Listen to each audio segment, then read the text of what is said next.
Hello and welcome to Crosspoint Church's podcast, Behind the Point. My name is Adam Robertson, and today joining me is Johannes, the pastor of Sardis Church and my good friend. Now, Josh, you came last year, and we talked about your call to ministry. We talked about how you started from just your youth and how God led you step by step by step. But we didn't actually talk about something that I feel like you're extremely effective in, and that is youth ministry. That's actually where we first met, was over at a youth camp. And you were a counselor for a few years, and you were a director, and fantastic job connecting with the kids. I want to start off with just, how did you get started with youth? Yeah, it's funny. I think that I thought when I started doing youth because I had to, because I was young. And I always kind of thought, well, one of these days I'm going to get to the more important stuff, the adults, and be done with kids, be done with youth. And so one summer, I worked as a youth pastor, and the experience was just a lot different than I expected. I'd kind of come in to do some events, take them to camp, do some stuff just to help out during the summer. Ended up making really good friends with the kids. And those friendships were,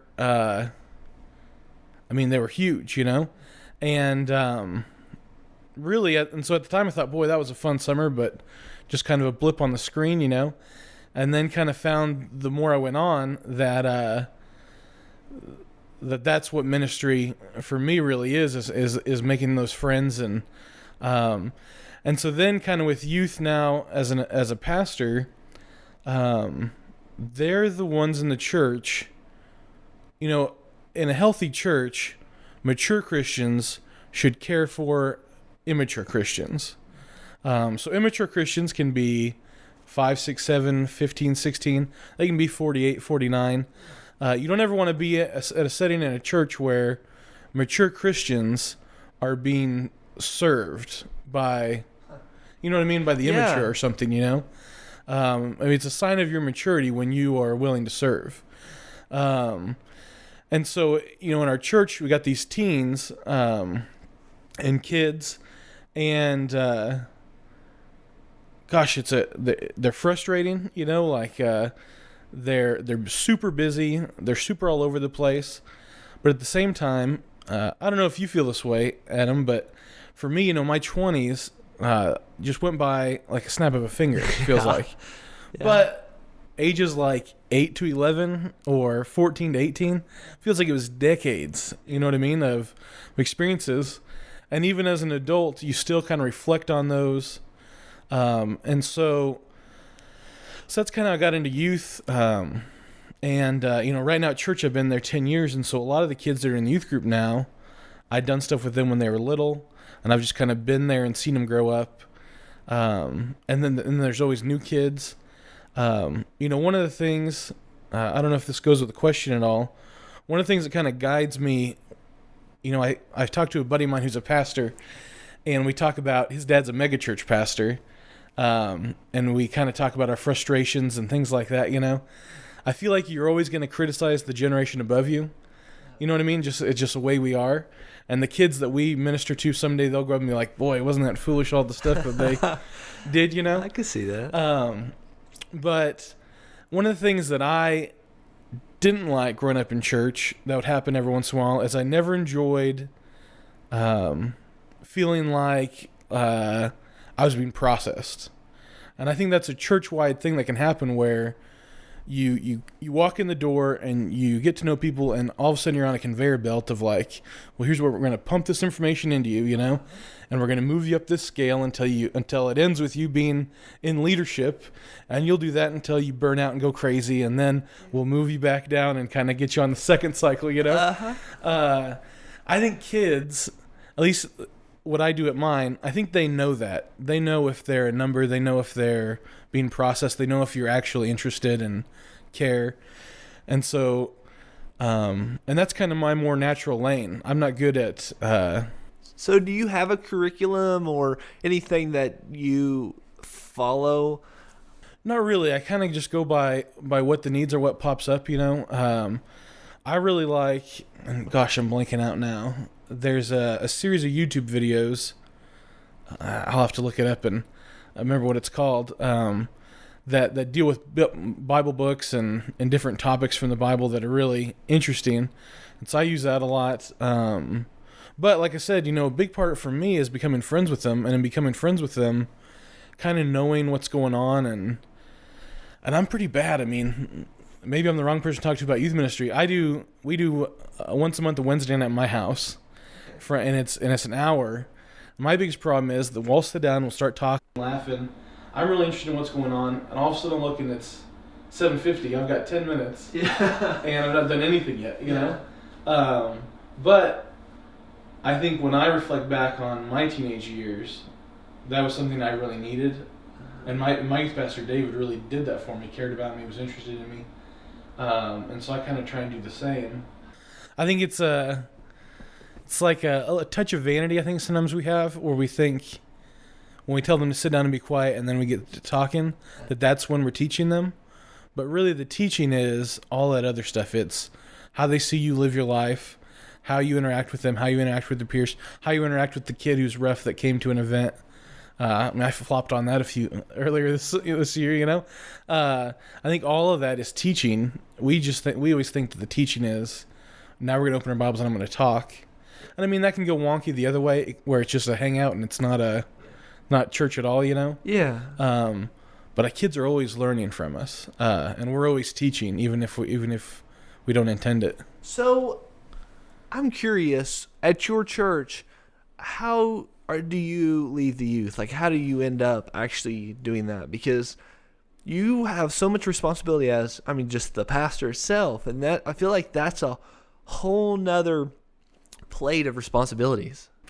Yeah, I think so. It's a small church, and in the youth there's probably, let's see, like 22 kids total, maybe, and when I do it at my house, there'll probably be 7 or 8, on most. Sometimes we get bigger than that, but how do I balance that? I think that as a minister, you have to decide what's important to you, and there's some things people want you to do that you just have to be like, no, that's not a priority, and there are other things that are.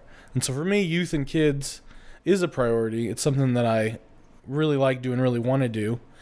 And so there's probably other arenas that I dropped the ball on, or just have said, yeah, it's not what I'm going to do, Yeah. So, with youth being a priority, there's one thing that a lot of churches struggle with, and that is the progression of the youth. So, when they go in, to different age groups, maybe as they mature, how do you actually have it set up where they continue to grow? Yeah, it's funny. I think one of the things that I've had to realize, and that I try and tell myself all the time, is that I'm not God. And that even if this kid floats away from me, even if they fall away, I'm not God. So God is still there for that kid, is going to find them, is going to watch out for them. And I don't need to have like an iron fist over their life or over their thoughts or over their... let me tell you a metaphor, and maybe this won't make any sense, but I grew up in Kansas around cattle industry. And then I came here to Missouri, and there's also a lot of cows. Here in Missouri, like there's a guy in the church that does a lot of cattle. He's maybe got, let's say 100 cows, and he knows them all pretty well.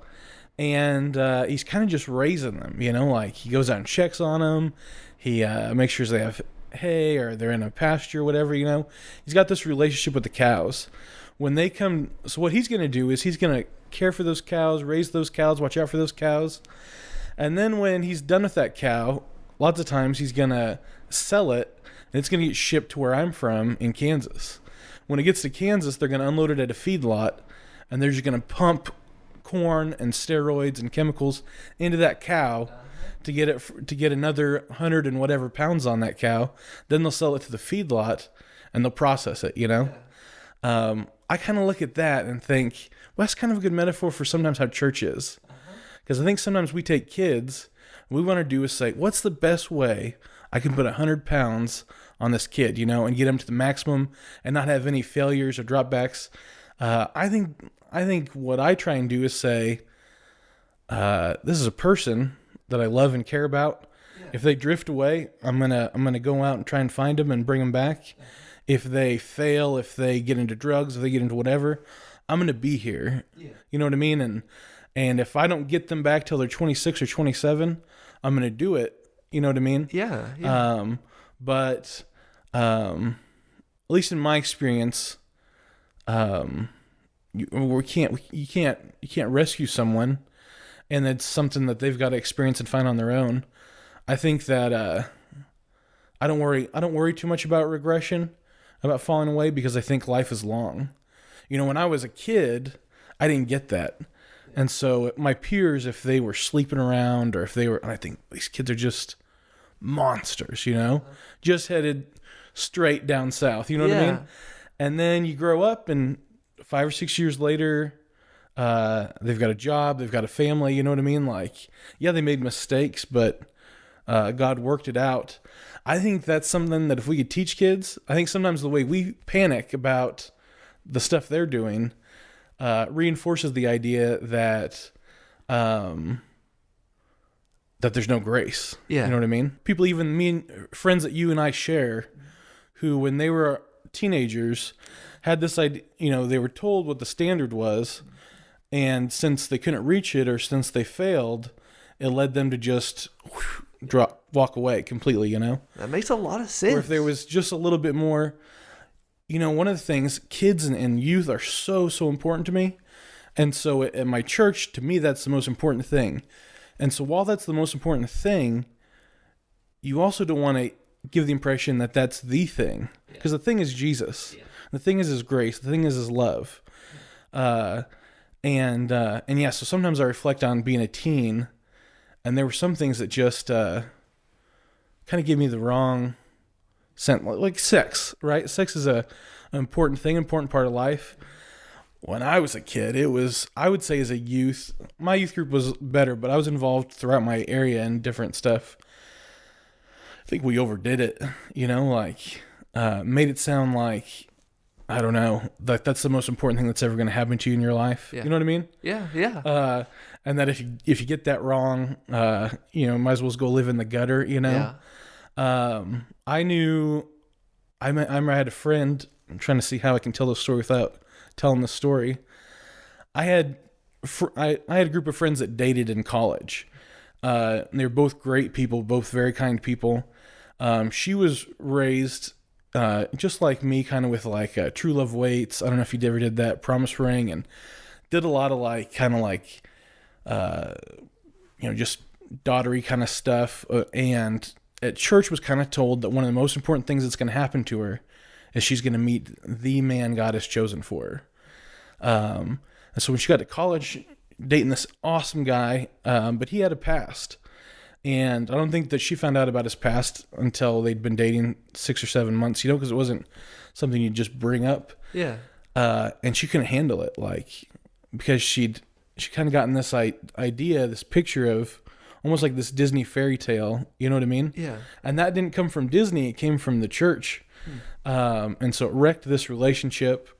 I think she kind of had to go through a journey in her early 20s about kind of washing some of that stuff out, and then learning to be graceful, and get all that, Yeah. Wow, Josh, that's a really powerful perspective. But I feel like, when I don't feel like that's taught a lot with the youth. I've looked at it from, adult perspective, but from a youth perspective, that's really insightful. So I'm curious, whenever you were a director at camp, one of the things that I found that worked for you, just phenomenal compared to almost majority of other directors, was that, and I don't mean it in a negative manner or a low manner, but you got their level. And that was an effective, and not that you didn't maintain your authority, because you did, but you got their level. You had videos for them of just fun, interact, and And it was just like they knew if you were going to have fun at camp, then they were too. And so how do you find getting at their level? How do you find what works for you in that manner?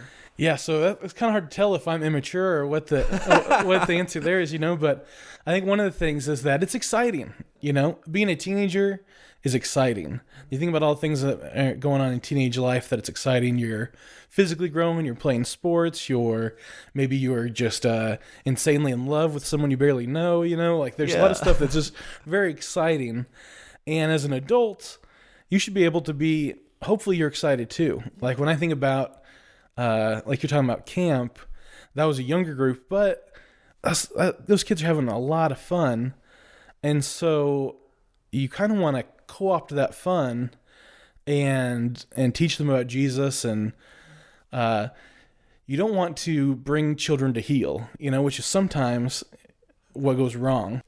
Come to a group of kids and you want to teach them how to, and maybe all that they're going to get out of the camp or get out of something is how to play church, play church from 1972, Yeah. And that's just wasted time. You know what I mean? And so when I was doing it, one of the things was just make it fun.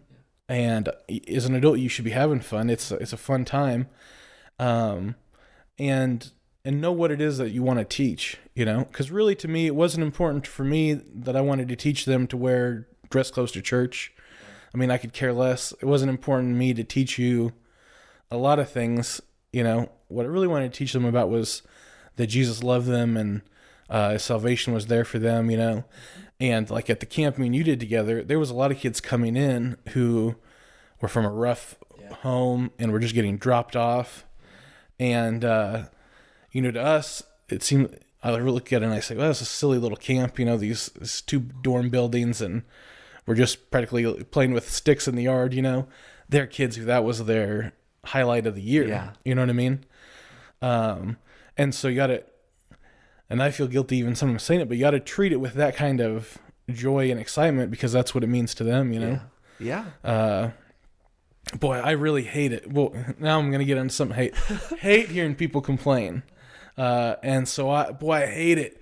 One of the things I would hate at camp is if somebody came in with a bad attitude. It's hot, or where's this? Where are all the people that are supposed to be helping? Where's this? Just drives me crazy at church. Yeah. I don't listen to it, and if you don't want to help, you don't have to. We've got enough people excited and interested that I don't need somebody around who's griping and complaining. And I think that's something that can ruin a lot of good stuff, is when you have someone with a bad attitude. Yeah. I've actually, in camp, I've heard many of stories where some kid who gave their life to Christ, they felt calling to minister. I'm curious, have you ran into that in your church, and where you are raising up someone who feels a calling in their life to minister? Yeah, so yes, and they're all complicated stories. One young man was, some of them you can always kind of tell. One from the very beginning, he was extremely smart, extremely personable. Seemed like the kind of kid that would be interested in ministry. When he was in 7th grade, I'd say, he at church camp shared that he wanted to become a minister. At an older camp, not the one I was doing. And so I got with him, and we kind of shared that with the church and started meeting. He's a 7th grader. And so by a couple months later, he wants to be an NFL quarterback, and a couple months later, he wants to be something else, and now I think he's headed towards a great career. But I don't think God's done with him, and so I think that's something I try and remember too. This kid came forward and said he wants to be in ministry, and I'm excited about it. I want to share it with people, want to help him, but also know it might be a long route to there, or I don't know, maybe he is doing something like what you're doing, maybe it's not that he's the guy in front of everybody, but I 100% believe he's going to be actively involved in church as an adult and leading, I think just like in salvation, you talk about salvation too with kids. That's something I always wrestle with is, let's say you've got a first, second grader, third grader who believes in Jesus, what do you do? Because you don't want to just stiff arm them and be like, no, you don't get it. Yeah. Because I think we don't get it. I think they're probably more right than we are. But you also don't want to confuse them. So something I've had to tell myself is just to trust God. Like if this kid comes and says they believe and can explain it, and we decide to baptize them, and then they fall away later in life, just trust that God, this was a commitment between them and God, and that I trust God to watch out over them and bring them back and protect them in their life, I think the same thing with that ministry, just trusting God and trying to do the right thing, and not force a kid into anything or bully them, but give them opportunities, like I've tried to give kids lots of opportunities to speak or to share or to be involved, with that kind of stuff. Pretty much out of time, but I want to touch on one last note. When someone who's listening to this, maybe they're a youth pastor or they're volunteering with the youth, they're not sure what to do. They maybe they're following just a booklet that they just happen to have, or maybe they're trying to get invested with the youth, but they're not really sure where everything's headed. What is your unified vision at your church, and how can someone else cast a vision for their youth group? Yeah, unified vision. I don't know. I think that one of the things that I aim to do, and that I try and, if you've been walking with Christ, have a little confidence in yourself. You know what I mean? Mm-hmm. And so if you're looking at a book and the kids aren't hearing anything, or it's just put the book down for a minute. You know what I mean? Yeah. And talk to them, and care about them. The lesson is important. It's a part of it, though. Mm-hmm. Yeah. And different people have different gifts. There are some people who maybe you're stepping up in your church and you're not just Mr. Hilarious or Mr. Fun, but you're just trying to do your best at your church. I would say the more you can just be yourself, kids get that. They'll say, oh yeah, that guy's kind of weird, but it's nice that he comes and helps, Yeah. The more that you try and put on a persona, a kid, it's one of the reasons I like kids, and one of the things that's difficult about kids is that they do see through it most of the time. And then when they see through it, everything you say just falls on deaf ears, Yeah. I think that one of the things I try and do is be ready for the moment when they're ready to learn. And so when we have youth group and I'm talking, I've got a lesson, but that's probably got a 20% success rate that they're going to remember what I say or care about what I say. But they're going to come to, if I build a friendship with them, and they're going to come to me at some point and say, boy, I just think about kids in my church.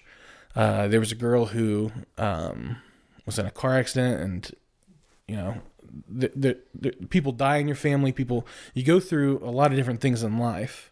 If you've built a relationship with someone, that's when you're the most ready to learn or to understand or to hear.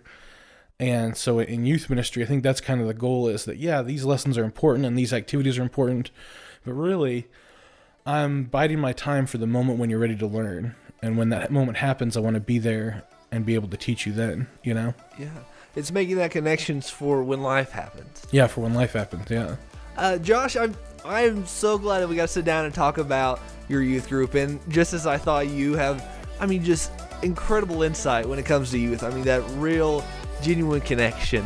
Josh is the pastor over at Sardis Church, and of course you can listen to his sermons every week over in our other resources section.